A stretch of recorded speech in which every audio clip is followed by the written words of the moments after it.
Continuing here. So, yeah, like I was saying, that God is stronger than these evildoers. Good is stronger than bad. Right is stronger than wrong. Light is stronger than darkness. Truth is stronger than lies.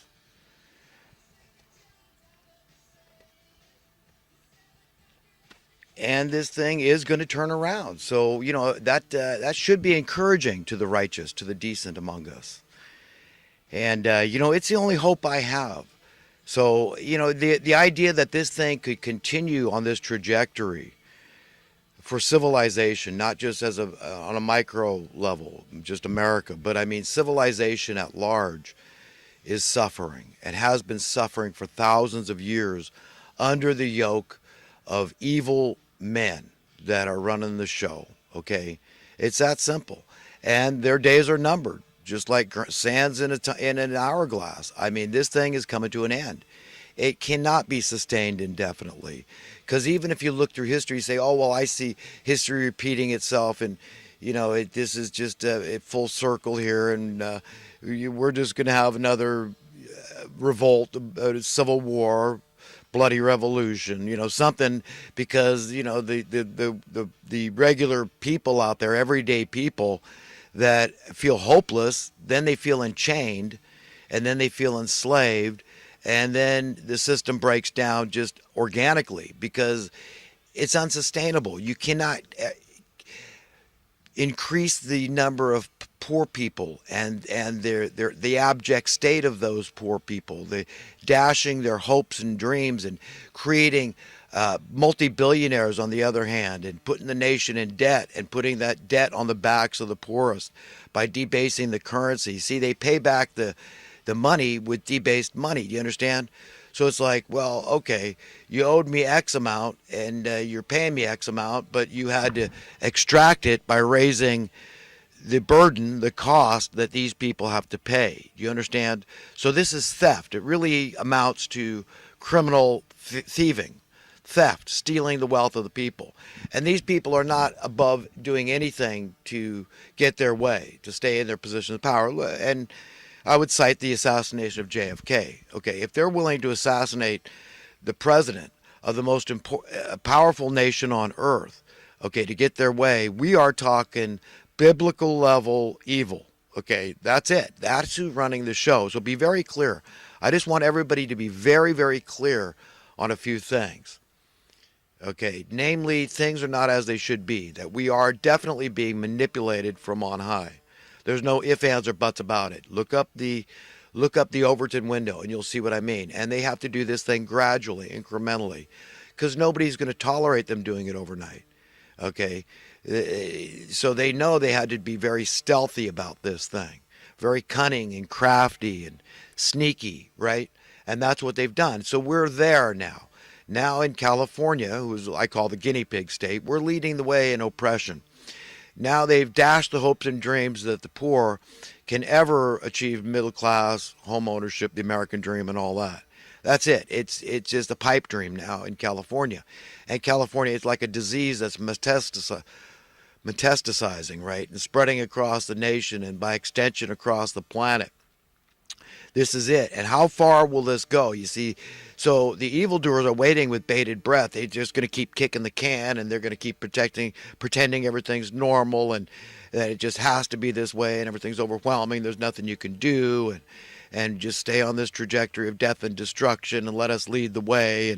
And yet it's like the blind leading the blind. I mean, these dumb little bratty, spoiled children, okay, without any parenting, without any disciplining, without any penalties of punishment or anything else, without any ramifications for their actions, they keep on dancing merrily along. But eventually the music's going to stop for these people.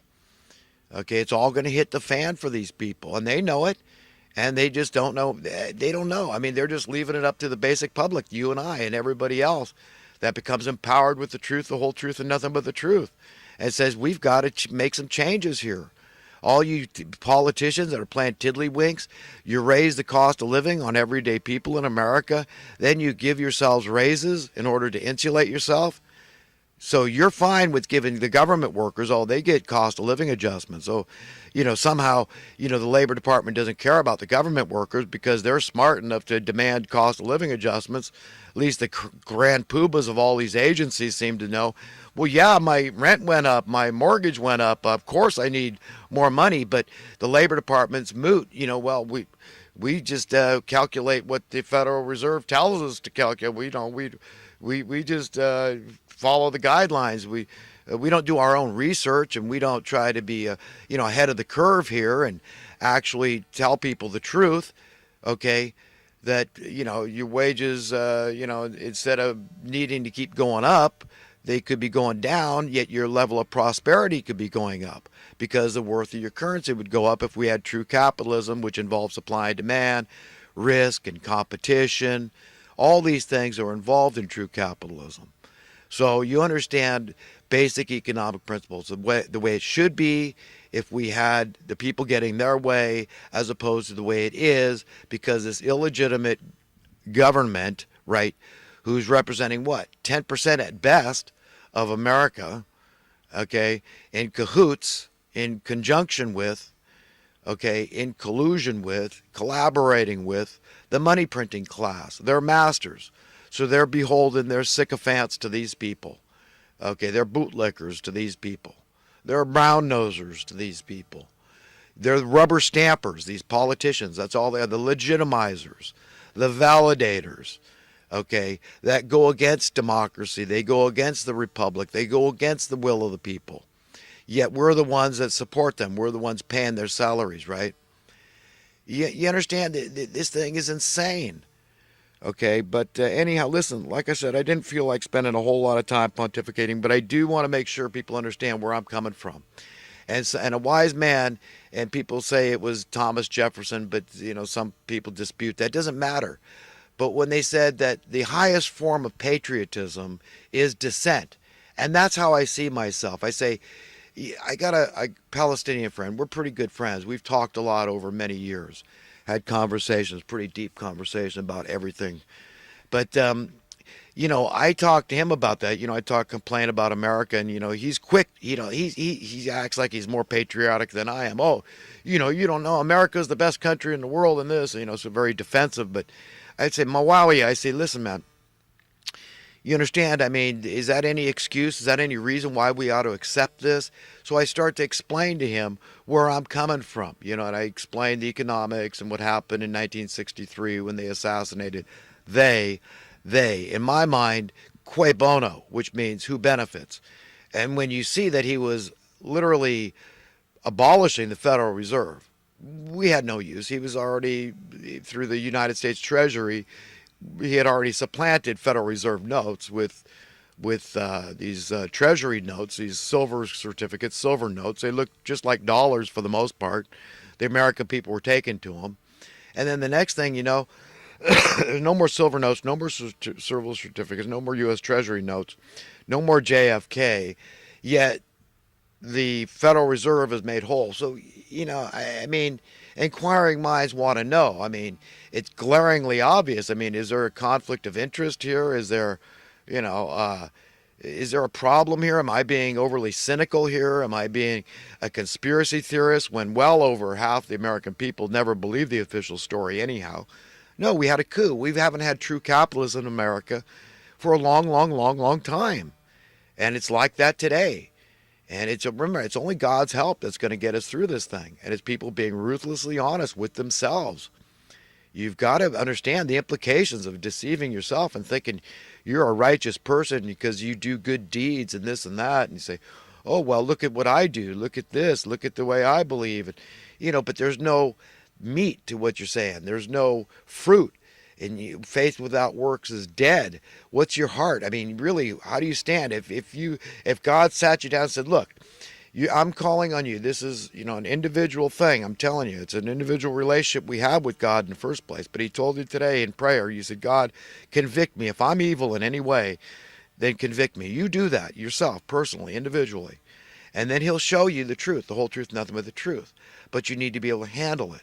With his amazing grace, you can't handle anything that has to do with truth because he's given us that power. So you'd be disingenuous to say you can't handle the truth. You can, because it's God giving you the power, the wherewithal to handle the truth. But if he convicts you and says, look, yeah, your thinking has been askew. You've been trying to serve two masters. You've been trying to love one master more than me.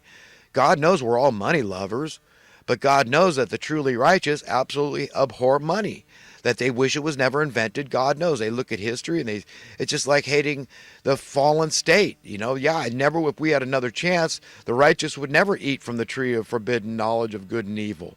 And because of the curse that befell us, and we've been going through all these thousands of years of this crap. So no, we would never accept money. We'd say, look at what it's done. Look at the wars that be for profit. Look at all the homicides that have been committed. Look at all the misery and madness and death and destruction it has wrought upon our land. And you're going to say that this is somehow okay and we can't live without this crap? I mean, it's absurd. So that's what God's going to tell you. The same thing he's told me. Okay, and then you're righteous and you say, I get it, God, and I hate money. I can't serve two masters, and I can't wait till the day that it's extinguished from the face of the earth. But yet we have full prosperity. Imagine that. Yeah, God will give you to imagine, the ability to imagine, just like I have, that reality. It's idyllic. Yes, it's idealistic. Yes, it's paradise. Yes, it's heaven on earth. Yes, it's the Lord's Prayer coming true on earth. God's will being established on earth as it is in heaven. And all humanity living in freedom and contentment and joy and peace and all those good things we all want and need, all the comfort, creature comforts, all the luxuries, everything that our hearts desire. That's it. That's God's will for us. It's perfectly logical. It's perfectly reasonable to assume that God's will for us is only good, just like any parent wants for their children. Do you think that our owner, God Almighty, the Creator God, wants any less for us? No. So it's all reasonable to assume these things. And we can attain those things. If you can imagine them, you can get them. The first step to all this technology that we've created, all the infrastructure, it started with a dream, a thought, right? An imagination. And then God has given us the wherewithal to make it manifest, make it a reality. And so that's where it all starts. So it's coming. It's coming, my friends. And, a lot of people like myself think we're on the brink. We're at the precipice here. That this is what Jesus would refer to as the end of one age we're entering. That means the closing of an old age. And that's what this big sea change I'm talking about, that's unprecedented in all of human history. That's what we're talking. So you need to prepare yourself for the world of tomorrow. When, it's the pure in heart that are going to see good. And all the others that are, intentionally, deliberately evil, that love their lives in this world, that revel in the money and the power and the control, all those things that the money gives them, that love it more than human beings. If God sat them down and asked them this question and said, look, I'm calling on you as an individual. Would you be willing to surrender all your money, all your possessions, in order that these people live? Okay, it was just a question that all our feet were held to the fire, and God asked us that question. How are you going to answer? That's all that matters. It's not my opinion. Are you going to deceive yourself? Would you tell people that, yes, I would answer, I would save the people and give up all my possessions if God sat me down and that was what was on the line? Okay, but God knows the truth about what's in your heart and in your mind and your spirit and your soul.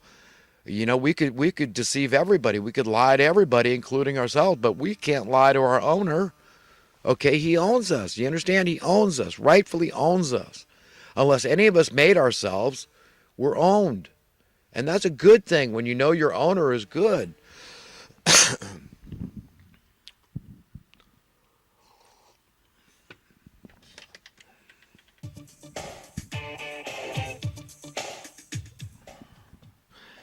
So, to wrap up this pontification period, this prelude to getting into some current events, some comments and talking points, I just want to say, always have the right values. Remember to check in, ask God, tell you if you're not sure about your values, what's at the very top of your list.